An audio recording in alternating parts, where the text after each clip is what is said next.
Hello people of YouTube, my name is Matthew and today I am doing a one-to-one showdown of the 1954 figure from NECA versus the 1956 poster version from NECA. Essentially these are both the same exact figure in terms of sculpt, but we'll get into that later. Today I'm going to be discussing which one is the better figure overall. It's going to be very difficult as they both have a lot of similarities, but they also have quite a bit of differences, most notably in the paint. But again, I'll get to that later. Anyways, guys, let's see which one is the better figure. So I want everyone to know that I am only comparing what I have. That being said, I am comparing the first released 54 against the 1956 poster version, which I think it was its first release. So yeah, first release against first release. I am aware the repaint or the new reissue came with a slightly different paint job, like a lot less glossy, but this is the one that I have, so this is the one we're going to be going with.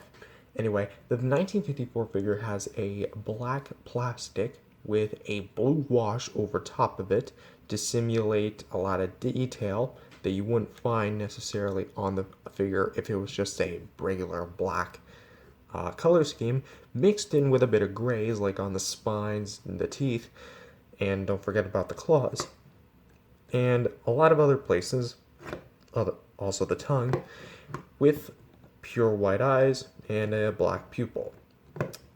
Or black pupil, I guess. The 1956 version, because it's based off the poster to the 1956 Godzilla King of the Monsters, has a kind of a similar thing going on with the plastic where it's a black glossy plastic, but instead of a blue wash, it goes for a more green green paint scheme with dark paint and dark green paint and light green paint. You can kind of see it right there, dark green, light green, and it also combines that with some nice red, orange, pink looking colors on the spines here, and some lighter pink color on the top of the spines to kind of give it almost like a gradient effect, almost something you'd see on the version 3 King of the Monsters 2019.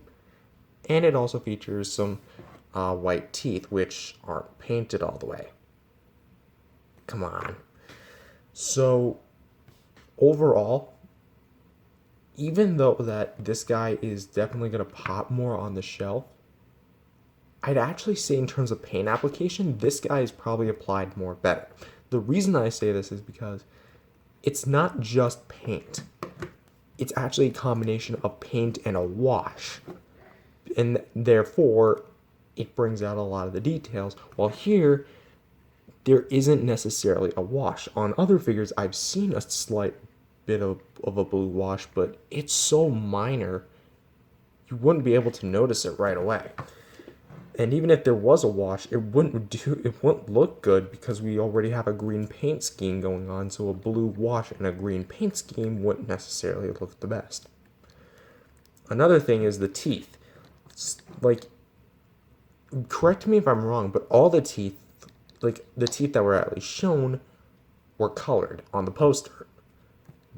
And even weirder is that they colored all the teeth on the top row, but not the bottom row. It's only like 7 teeth at like a weird angle, almost like this angle, almost like it's only meant to be displayed from this angle, if you know what I'm talking about. But even these teeth aren't painted. So like why they painted the entire top row but not the bottom row, it leaves a lot to be desired. So in terms of paint and sculpt, both are the same sculpt, but the paint, I gotta hand it to this guy, but paint is gonna, okay, I'm gonna give the point to 54, but 56 is super good because like it's so colorful, but it isn't necessarily what I'm looking for. I prefer my paint to be a slight bit more detailed rather than colorful. So yeah, point goes to the 54. So I'm kind of debating whether or not I should keep this round in because they're the exact same thing. But I guess I can go over it. It's going to be posability. How do they pose? They're the exact same sculpt, the exact same figure, so they have the same exact articulation. Both of them feature a hinged jaw, Both of them feature a joint in the head here and here. Both feature a ball jointed shoulder, ball joint and hinge joint comboed elbows, ball jointed wrists, and hinged fingers. Both feature a ball jointed ab crunch, ball jointed hips, ball joint and hinge joint combo knees and feet, and both of them feature 1, 2, 3, 4 segments of ball joints, and then from here to the tip, it's going to be a bendy wire. Now, here's the thing. I'm going to judge quality control issues, because if we really want to determine a winner here, that's how we're going to do things. And after looking at it, I gotta give the point to 54 again. Why? Because I remember this. When I got my 54, he had zero quality control issues. He was as perfect as he could be. Even remembering back when I first reviewed him all those years ago, maybe I pointed out something, but any issue that you see, like paint scuffing, like especially on the dorsal fins here, or like any kind of bendy wire snapping, I think the bendy wire is broken. I don't think it is. Yeah, I don't think it is. That is on me. That is purely my fault. I actually kind of treated this thing like an actual toy, kind of roughhousing with it. I know not to do that anymore, but I mean, I kind of already suffered the damage a little bit, thanks to the dorsal fins here. This, on the other hand, has a bit of quality control issues. For example, the jaw. This might be on everyone's, but when you close the jaw, it has an underbite. Unlike the 54, which it's kind of even teeth. Hold on, let's see if we can. Yeah, you can see that. He has an underbite. His teeth are perfectly aligned. Another thing is the wrist here. This thing is kind of loose. It's still posable, yes, but you can see the ball joint just by moving it. This, on the other hand, it's actually very snug into there. So what's happening here? I have no idea. And one last thing is overall joint quality. And even though it could just be the fact that I'm not playing around with this guy a lot, he's really tight. He's just right. So I'm not giving him the point for that reason, like in terms of joint tightness, but in terms of quality control issues, even though he has minimal, he still has quality control issues. He did not. So I'm overall going to have to give the point again to the 54 Godzilla. Still right there. But keep in mind, he probably wouldn't have gotten a point anyway, because if he didn't have quality control issues, he'd only tie Godzilla 54. So, on to the next round. So, this is going to be a very controversial segment, and that's accessories. We all know that... Okay, I'm going to first up say this. Remember, I can only show what I have. That being said, I have the first run of this guy and the first run of this guy. That being said, logically, the accessory round should go to him. However, I should do it with an exclamation. I do not own the reissue of the 54, and I am aware the reissue of the 54 came with a beam effect that was similar to the 1962 Godzilla. This is the 1962 Godzilla Beam. In order to prove to you that it is, it doesn't fit. What he came with, and I jokingly said this, is that he came with his tail. And essentially how you put it on is you align it with the ball joint. Literally, yeah, you just attach it on like that. He, on the other hand, came with his tail, obviously, if you really want to count that. But he also came with his own atomic blast, which I know it's just a recoloring of this, but accessories are accessories. If you're packaged with something, that counts as an accessory. Assuming it's not just a part for your body. Or to attach onto the... Okay, how do I explain this? You're not screwed, you probably know what I mean. So you peg it on, like that. And yeah, that's kind of it. And it also came with one more, which was a foldable 1956 Godzilla King of the Monsters poster.